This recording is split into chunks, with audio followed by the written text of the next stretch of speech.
Mike Blazejowski from the Indianapolis Colts joined the show. Before we get into his episode, please hit that subscribe button to be notified when more content from us gets released, and it helps our show grow. Inside this episode, I talk with Mike about the Springfield Mafia and what makes it so special. I also talk to him about how he's able to collect data with NFL athletes and do so in a valid and reliable manner. Get CEUs faster, cheaper, and more convenient than ever before with Strength Coach Network. Hey, it's Justin, here to tell you about how Strength Coach Network can now help you out with our premium membership and CEUs to the NSCA and CSCCa. Upon signing up for our premium membership, you will get 2.0 or 10 CEUs immediately. That is an entire year's worth of CEUs that you are able to access from the convenience of your office. No traveling for conferences, no waiting on flights, no eating out, no expensive hotels, just the good stuff from great coaches. Now, if you need extra CEUs for past years during the reporting period, we can bundle Fundamentals 1 or 2, which also come with 2.0 or 10 CEUs to your purchase. That way you're able to take care of your CEUs for the best price, most convenient, and learn from some of the best coaches. If you want more help with this, email us at service@strengthcoachnetwork or visit us at strengthcoachnetwork.com, and I would be delighted to help you out. I know, so it'll be good. Okay, so you already flew down for the PFPCA? Yeah, so I flew down early, spent the week because my family's down in Florida for the winters. So they escaped Massachusetts, come down here for the winter. So I was able to get a little time with them, and then we'll drive up to Orlando for the PFPCA. It's funny about the PFPCA. Been having some, interaction through them with the NSCA. Yeah. How is all that going for all of you? Like, will you talk about that a little bit? Yeah, so that's it's kind of since I got in the league, which was 22. That was like the first year I believe they started to kind of like revamp that. So Joe DeLisi, who's the head of it for us, helped form the Performance Coaches Association for the NBA. So we're kind of still trying to get things up and running as an organization, trying to help us, whether it be with contract stuff, just making sure we have a seat at the table with collective bargaining agreements and stuff like that. Yes. Because right now, with the rules are structured, our hands are tied a little bit during a time like this in the off season, where it's kind of becomes like a D3 type esque, which I'm used to being from Springfield and everything. Where it's like it's all hands off right now. It's like we'll send something out. If they do it, they do it. If they don't, they don't. And it's kind of laid back right now until we get them back in April for OTAs, and then we'll send them off again before training camp, and then they're ours again once training camp rolls around. So it's funny you say that, because this right here is my little red notebook that so I serve on the NSCA football special interest group, so football SIG, with John Lynch, Moses Cabrera, a couple other coaches. Anyways, I had read the entire CBA, and this was my notes, and like highlighted things of like places that I felt like, hey, maybe, how the NSCA could help the PF. And I'm not talking on behalf of the NSCA right now. I'm talking on behalf of me, Justin, and how, seeing things of, ways to do exactly what you said, like how to help out strength coaches based off of all the things and all the limitations, that happen. Even something as simple as like in the CBA about like, an athlete only being able to get their full contract if they're lifting in the facility. So like, there's almost an incentive for them not to train hard right now, because if they do get hurt, it's a non-football related injury. Is that correct? Yeah, that is correct. So it'll fall off as and I'm pretty sure, I don't know the exact logistics of it, but Correct. Somewhere along that lines where it'll fall like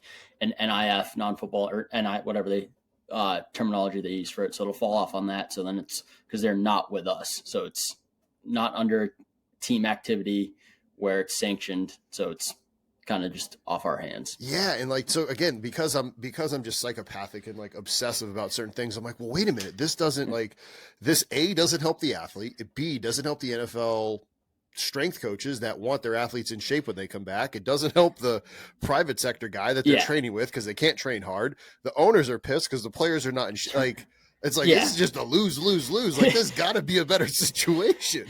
Yes.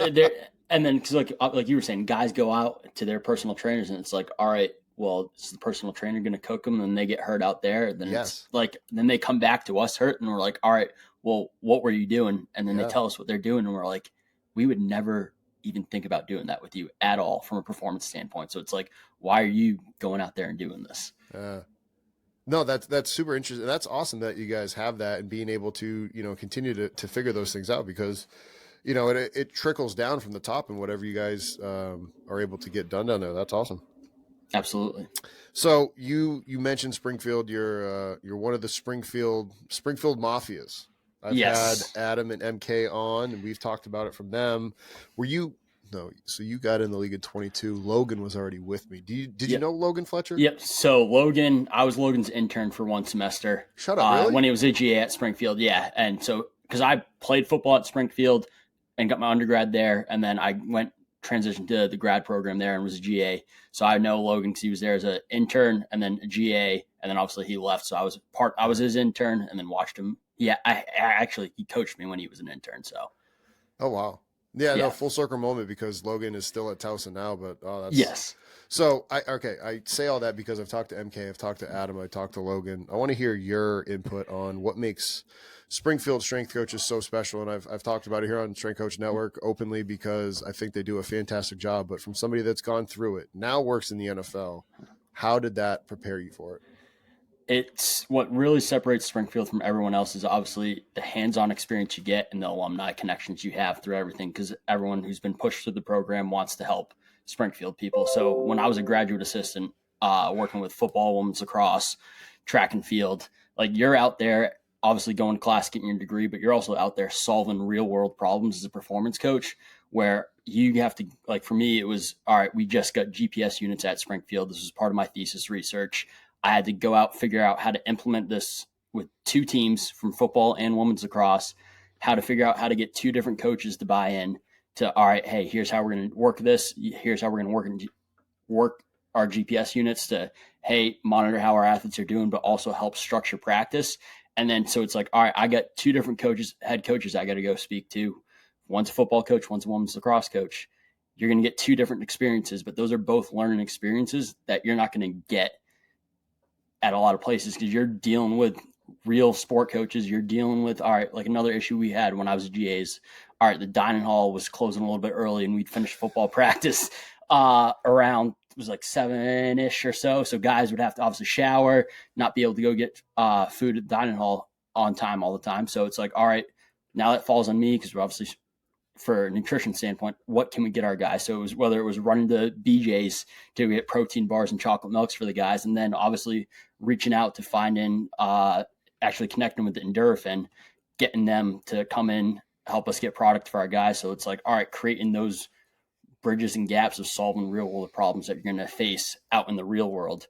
And once you get a full-time job outside of Springfield, and whether that's in the class, like the classroom, and the classrooms are very hands-on as well. So it's like you're actually down in the weight room, you're out on the field doing stuff, you're talking about current research in groups and presenting on it. And then you're also, it's everything that you get at Springfield is all very, very practical. And I think I was very blessed because when I was a freshman at Springfield, Mary Kate and Adam both came back to get their PhDs. Oh. So pretty much every year I was at Springfield, I had MK as a professor, and then Adam would help us with football early on and when I was playing there and stuff. And then obviously helped me when I was a GA, helped run football a little bit, but just having those two people in my court through everything has been awesome. I mean, they want to help and develop the next generation of Springfield coaches. No, they do. And like you said too, I was just so impressed with not only, okay, you're learning all year long, but then when the summer goes, y'all go and intern and keep, like the learning never stops. Never.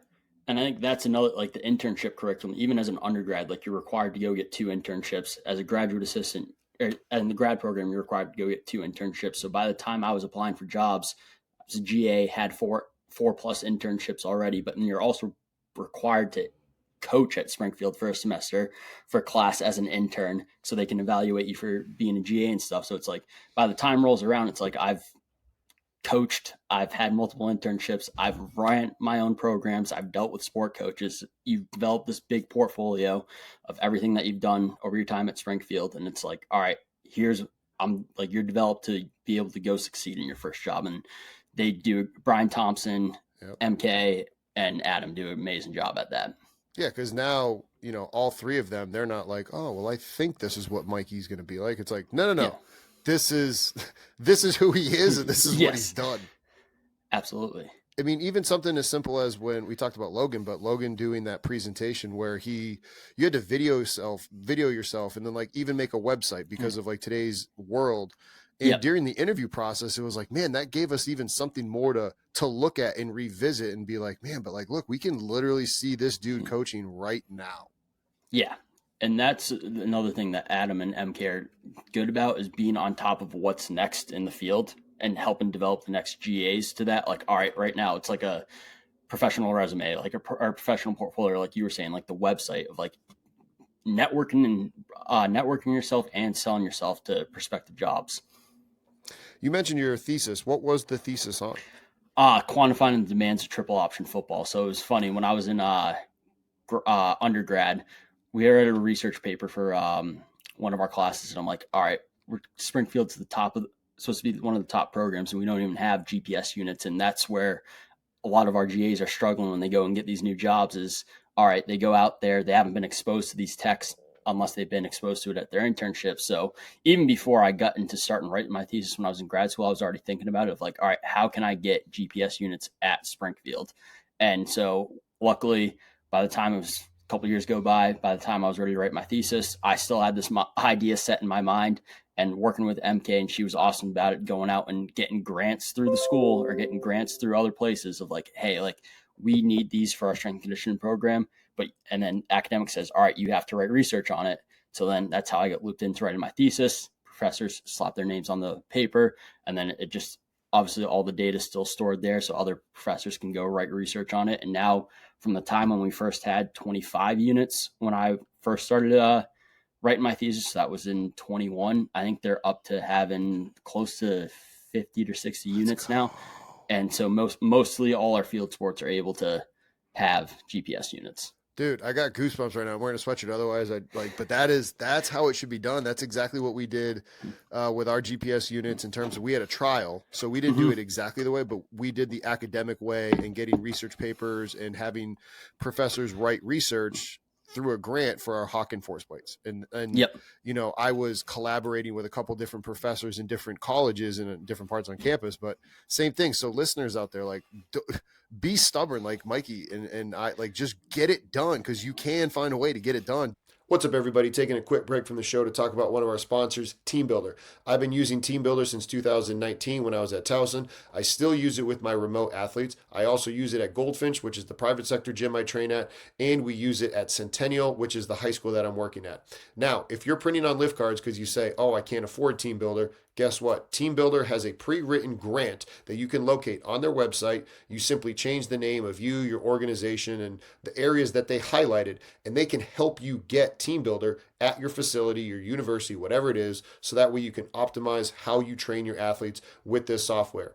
Now, Team Builder is also a part owner in the Plyomat. The Plyomat is something that I utilize at Goldfinch, and it helps you be able to see how high somebody jumped, the ground contact time, and RSI. You can get all that conveniently right there. You can reach out to your rep from Team Builder to be able to get more information on the Plyomat. It's fast, it's reliable, it's convenient, and it's trusted by coaches worldwide. Check them out, as well as Team Builder, in the link down below. Don't take no for an answer.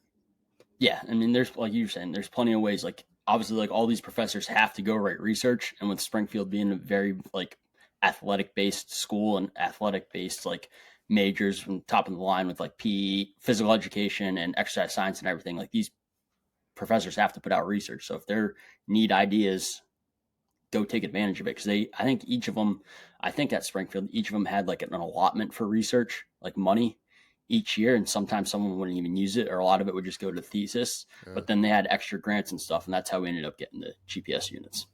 Good for you. What'd you find? I mean, I'm interested because we ran the triple option when I was at Bridgewater too. We were kind of a hybrid triple option, and then kind of towards the end we did a little bit of zone read stuff.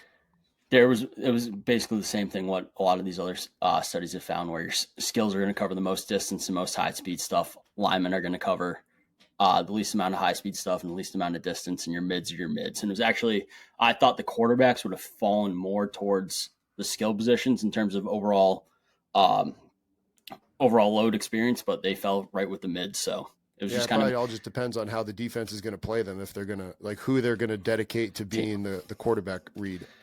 Absolutely. And a lot of like the game data, not to like brag a little bit, but we had to throw out like half of it because we were blowing out teams. So all of the 22 guys that had units, it was only half a game that I could use the data on. So it's like, all right, gotta put that to the side. I guess I kind of thought like that maybe the lineman would be like, as a lineman myself, I played right tackle and I'm like, oh, I had to veer release and I'm blocking downfield. So like maybe it would have more than, but I mean, you're right. Like unless it's probably like a wishbone wing T where you're like pulling the guards backside, like it's not really going to change. No. And I think that year we had two pretty good fullbacks. So a lot of it was inside stuff for us. Nothing really on the outside. Okay. Anybody that's listening to this and they're new to GPS, you said that you were doing all of this to help new people, to help coaches that are drinking from a fire hose. What are kind of some of the things that you told people when you did that? And then as you talk to them nowadays? So with it, there's so many metrics out there, especially depending on what unit you get, what system you have. And obviously there's different tiers of it now with like a couple companies of like how much metrics you're going to get. I mean, at the end of the day, you got to figure out what works, what you think is best to quantify what's going on the field from a physical standpoint, but also what your coaches are going to understand. Because that's the biggest thing. You can collect all this data, but if your head coach that you're working with doesn't understand it, you're shooting in the dark. So it's like for when I was with the women's lacrosse team, their head coach, I had put together this big presentation on practice planning and everything for her. And like, all right, she goes, all right, so put this in simple terms. Level 4 is the hardest. Level 1's the easiest practice. And I go, yes. And she goes, all right, that's how we're going to go with everything. So it made that conversation easy. But even too, if you're a young coach just getting into GPS, don't get caught up in the fancy dashboards either. Figure out, like I said before, figure out what's actually meaningful. And like, I know even studies I've done, just quick correlations running like total distance versus player load. Like a couple times I've looked at it, player load from a lot of these GPS companies has a strong correlation to distance. So if you're going to both look at both those metrics, you're probably looking at the same thing. So be mindful of what you're looking at. Do you personally care about, the reason I pause is like, all right, time on feet is obviously important, but how important is it when, if you look at, okay, total volume, player load, and then if you say, okay, that's time on feet, but then if I also look at distance above greater than like 3 miles per hour, hey, it wasn't that much because it was kind of a walkthrough, but still respecting the fact that it's tiresome. Like, how in the weeds do you personally get with that? So again, the biggest thing, like I think, and really what opened my eyes to it was in the quadrant system by Daniel Bove. When he mentioned that the biggest indicator is time on feet.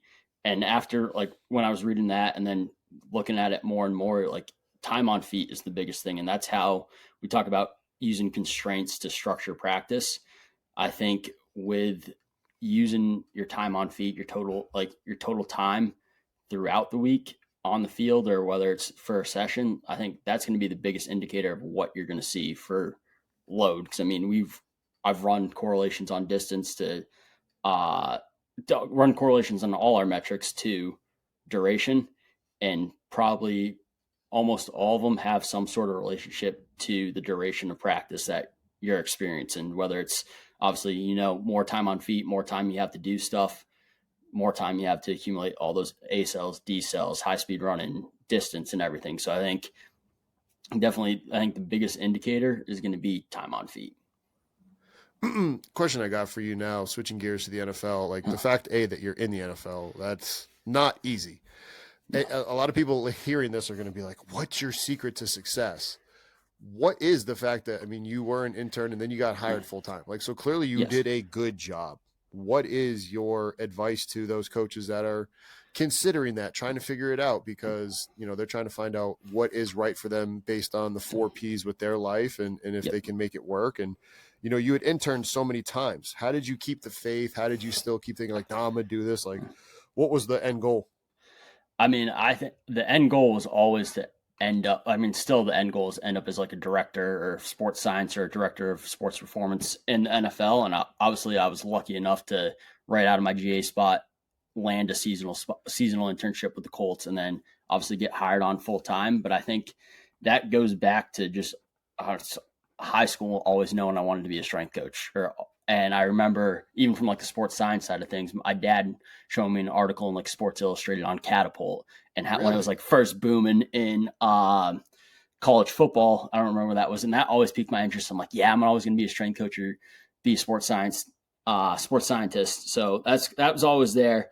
And I think just knowing what I wanted throughout this whole process to get to where I am now, I think has definitely been. So have a plan and reverse engineer your plan of where you want to go in your career. Because there was a point when I was in grad school, I got offered a job, a head football performance job at an FCS school, and I ultimately turned it down. Really? And took a bet on myself, and it obviously has turned out pretty well. Me and Adam laugh about it now.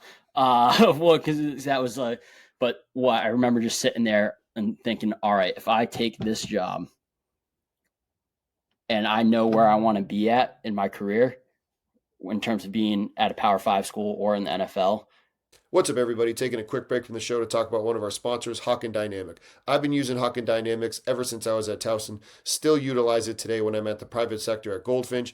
Even brought the plates from Goldfinch over to Centennial to do some force plate testing with the football team there. We've done force plate testing with other high school athletes. It is something that you need to get. If you want more help with it about how to practically use it and you want to reach out to us, feel free to reach out to us at service@strengthcoachnetwork.com. Not only do I utilize it with lower body assessments, I use it with upper body assessments, plyo push-ups, prone Y assessments. You can also utilize it for what I call an upper body isometric mid-thigh pull, where essentially you're doing a push-up at the strongest range and you're pushing into an immovable force, so a barbell, same way you do an isometric mid-thigh pull. Like I said, been using them for years. Valid, reliable. The customer service is fantastic. Go check out Hawken Dynamic in the link down below, and you will not be disappointed. How am I going to get to there from here? So I remember sitting down, mapping it out, everything out of like, all right, if I go here, X, Y, and Z needs to happen to get here. Or if I don't take this, here are my other three options of staying at Springfield and continuing out my GA spot. And then other jobs will come up and open. And then, all right, move along the chain. And obviously I got very lucky that the Colts, and very blessed that the Colts had a seasonal spot open. Got in contact with Rusty Jones at the time, who was the director, Springfield alum as well. So I got my resume in, interviewed well, ended up getting the spot. And then being there, it was the same concept at being every other internship that I was. Show up, work your ass off, and show them that you care and that you want to be there. And obviously for me at that point, I felt like coming out of Springfield, having almost 6 internships already at that time through my undergrad and graduate, that I've seen a lot, I've learned a lot. And obviously like one of the big transitions was going from a GA, basically being a director of performance, running everything for football, to stepping back to a full-time intern role. It's like, all right, there were some struggles there because it's like, all right, you're learning. But at the end of the day, it came to just doing what I've always done, is showing up early, working hard, showing them that you care. And then obviously with that, I think my sports science side of things was a unique skill set with the being able to run analytics for us. Definitely helped to bring, obviously it brought a skill set that wasn't on staff right now and at the staff at the time. So I was able to be unique in that way to be able to stay on full time. Let's dive into the weeds a little bit. So you talking like, all right, fully using Python, R, Power BI, like diving into all of that stuff. And then we're not talking specific return to plays, but what are some kind of the overall guiding principles, 10,000 foot view of, navigating through the return to play system, to talk about navigating through the high performance setting, working with ATs, PTs. How does that work well based off of what you've seen in the last 4 years? So I think the biggest thing is you got to have a set framework already in terms of how things are going to be with your sports med staff and collaborating. And I feel like we do a pretty good job of having a set system of like everything set. All right, at this phase, he's going to be X with sports med, X with us, and kind of a continuum of, so we know where guys are at in terms of the return to play process. So that has helped. And then I think in terms of with sports science side of things and return to play, it's all right, finding out when we can test the guy and figure out where he's at currently and compare him to his norms of, all right, pre-injury, here's where he was at, here's where he was playing. And then diving in of, all right, hey, here's what we can test so far, kind of giving us more of an objective return to play with the guy. So I think from looking at from that 10th out. That's the office line. Hold on. Oh, I'm hitting mute. You're good. Keep going. So, I mean, obviously looking at it from 10,000. You're good. Looking from that upper view, I think you got to understand what. It's for some reason the headrest wasn't working. Like, okay, gosh. Sorry, I'll cut all that out. You're good. That's good because I was losing myself in that answer there a little bit. But yeah, no, like the things with navigating that world of like, okay, how do we collaborate and make sure that right hand knows what the left hand's doing, but not overstep boundaries is kind of the biggest thing. Yeah. And I think that's like, it's that fine line of like, when should strength and conditioning have them? When should sports med having them? And when is that collaboration going to happen? Because I think there's times where sports med needs to get things done. We need to get things done. And it's, all right, how can we come together, sit at the same table, be like, all right, hey, this is what I need out of him this week. This is what you need out of him this week. How can we go and structure his week of like, all right, hey, I need him on the field this week. Here's what we're looking at from a field standpoint. All right, how many weeks is he out from playing? All right, say he's out 4 weeks. All right, here's the numbers I need for him to go hit in terms of, all right, he needs X amount of distance, X amount of high speed running. What do you need to see from him on the field? So it's just sitting down and communicating. And that's the biggest thing in the return to play process is making sure every stakeholder is on the same page and understand what's going on with the guy. That's the thing too. Like, one of the things I've said on the show a bunch of times is at what point is the strength coach, athletic trainer, when they're rehabbing people during practice versus an athletic trainer is rehabbing people, towards the end of it. Like, and if you can just check your ego at the door, that's when you can do a really good job of it. Absolutely. You're good. Because I think there's times where it's like, there's people who have egos involved in this field from a sports med standpoint and people who have egos involved from a strength and conditioning standpoint where they're like, no, I know what we're doing. This is what this guy needs to be doing, banging the iron fist. And I think it goes both ways. I think, like you said, Justin, you got to drop the ego and communicate and collaborate. And obviously Mike Minnis, who's our director right now, one of his favorite quotes is there's no solutions, only trade-offs. So it's coming to sitting at the table, coming to the table, sitting down and saying, all right, collaborating together and compromising. All right, what do you need? What do I need? How can we marry that up? I like that. That's really good. Because it's, hey, I'm going to compromise a little bit of this for a little bit of that. And one of the areas that you guys have to do that a lot with, and I don't think everybody fully appreciates this, is the fluidity of rosters with practice players. And like one of the things that I am so impressed with that you guys are able to handle. And I'm sure you're like, oh gosh, making the sausage or the carpenter, but think about it. Like if you bring in a practice player who maybe they weren't like, cause you read about it, like, oh, Johnny was on the bench or Johnny was on his couch and now he was a practice player and now he's on the roster and he just made this big play. But if you think about the fine line that you and everybody else has to walk of like, okay, he has no acute to chronic workload ratio, but he was brought in for practice. So he has to take reps. Like, gosh, it is just like, again, it's kudos to you guys for being able to navigate that, because there must be some days you're like, oh God, please don't let him get hurt. Yeah. There's some days where it's like, you're just like clenching your teeth. Like, all right, hopefully something doesn't happen to someone who's, again, like you said, coming off the street or like, you don't know what these guys are doing. Like you can ask them and they'll say like, hey, like, I've been training, running 5 days a week, but it's like, well, what are you actually doing? Like, is it preparing you to or is it preparing you to experience the demands that you're about to face in practice right now? And I remember, this is a funny story. I don't remember who, we signed a guy and he's just first day back in the lift and he goes, all right, so what have you been doing the last couple of weeks? Taking a quick break from the show to talk to you about one of our sponsors, PowerLift. I used PowerLift when I was at Harvard, Maryland, and the University of Iowa. I was also part of the staff that had the new weight room at the University of Iowa, the 32-rack beautiful facility. I was a part of that. I also have Powerlift's equipment nowadays. Powerlift Strong, made here in the great state of Iowa, in the great country of the United States.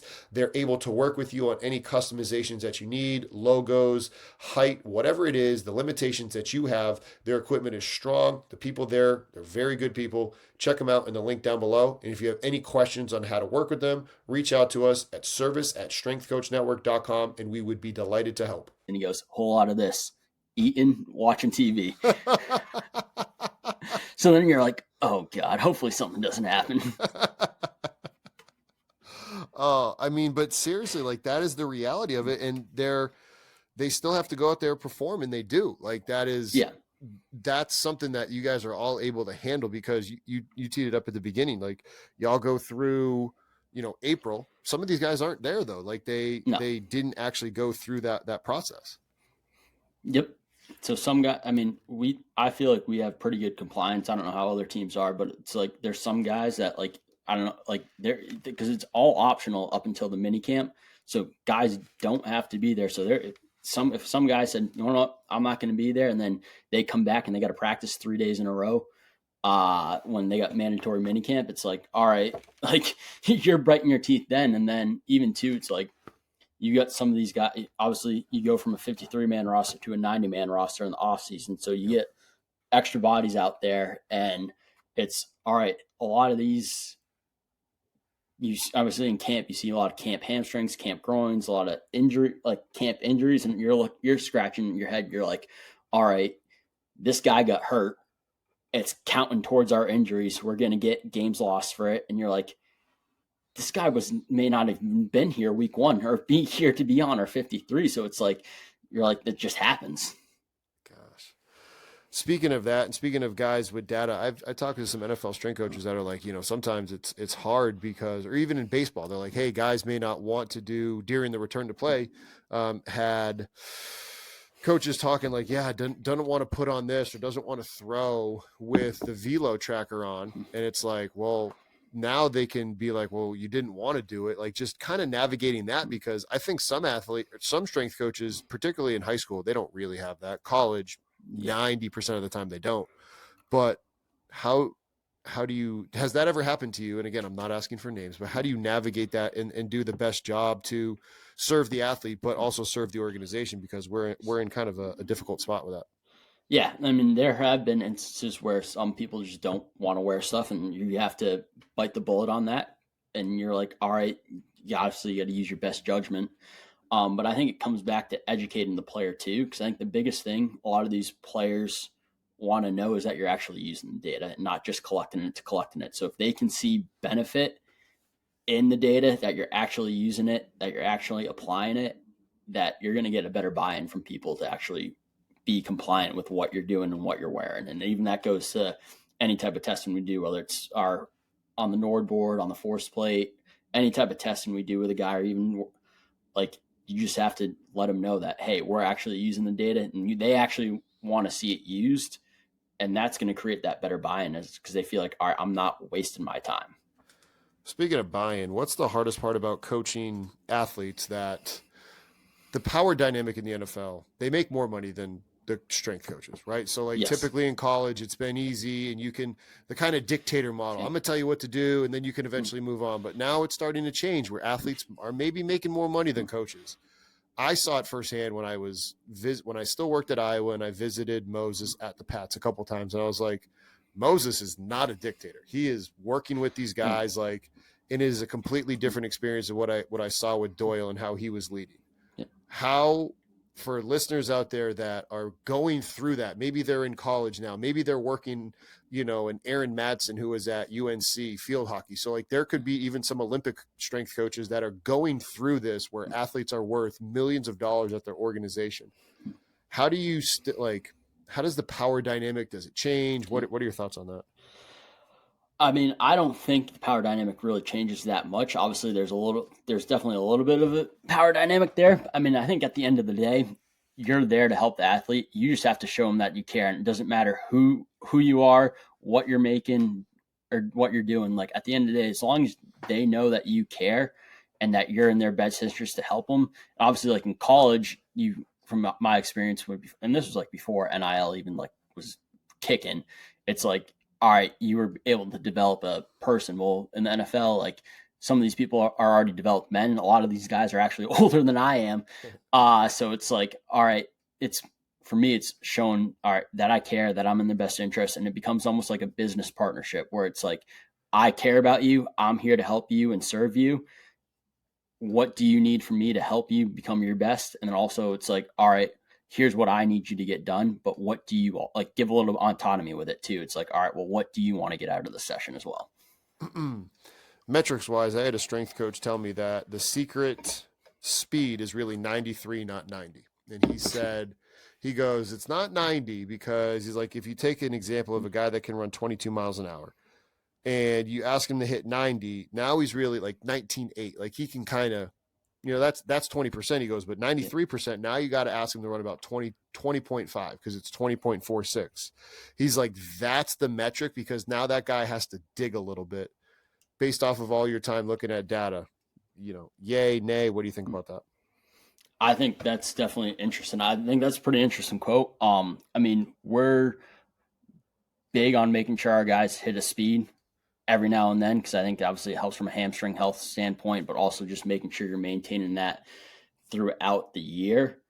I know we have certain percentages that we have certain different positional groups hit just because that's what we're going to get out of them. I think at the end of it, if you can just get these guys to sprint and want to sprint outside of practice, I think that's the biggest goal right there. Because I mean, obviously we want them to hit it in a sport in action and hit it in practice.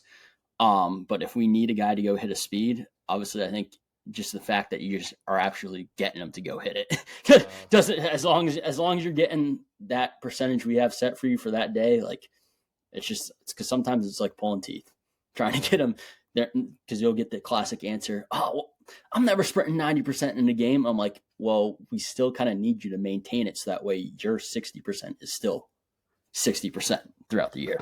Yeah, or like, Lord forbid you ever do have to touch it, and it's like, let's make sure that you've actually been prepared so that way if you do hit it, you can safely do it.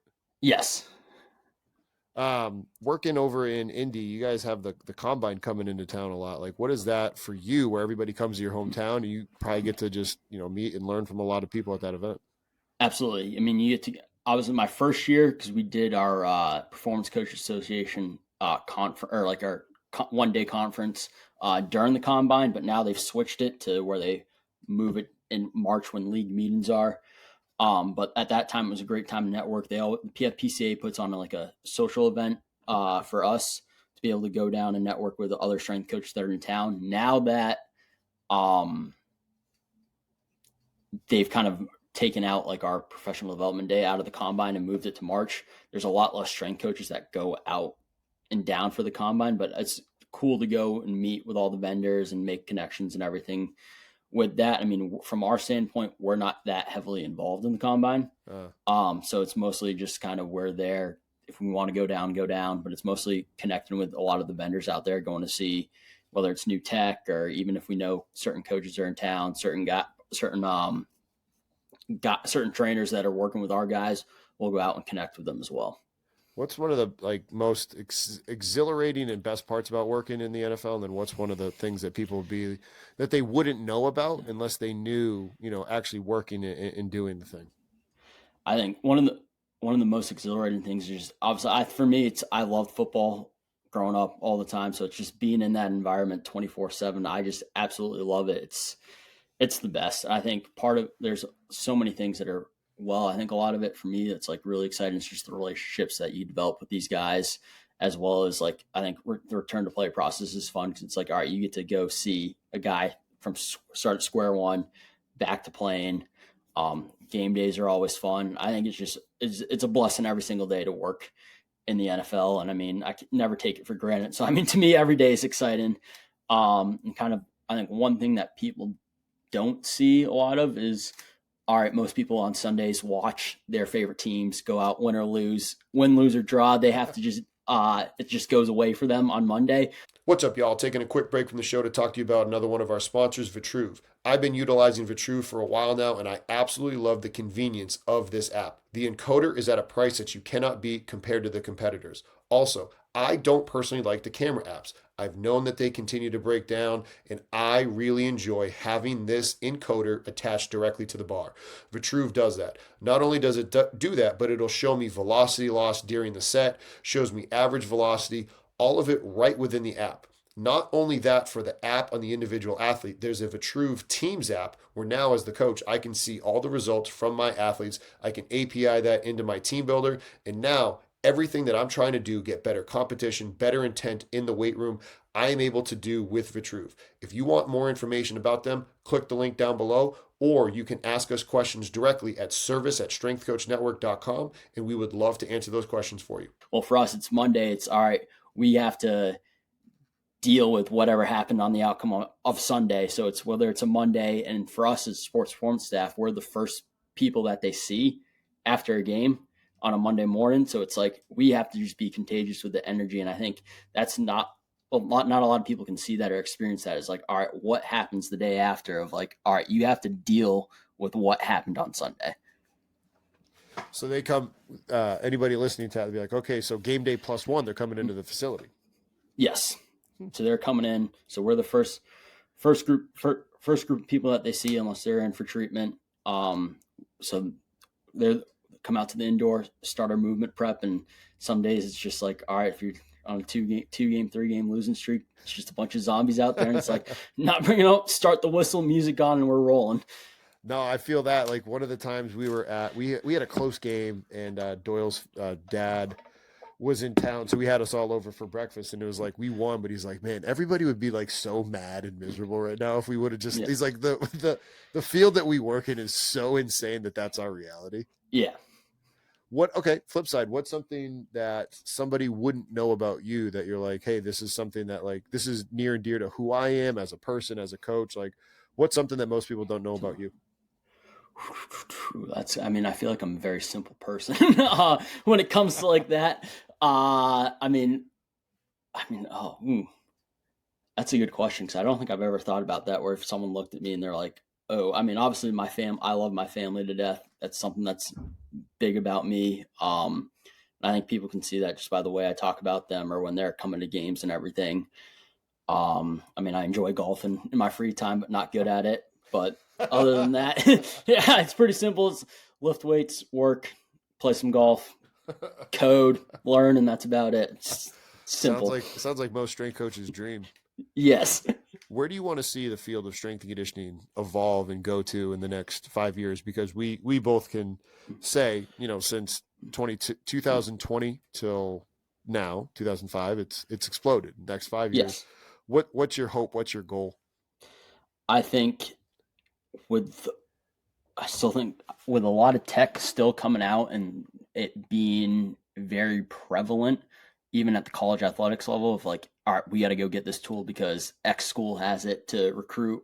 I think you just can't. One thing I think that needs to be prevalent still is like you can't lose the idea that it's all about the athlete and that you have to care for them and have that human interaction, no matter what.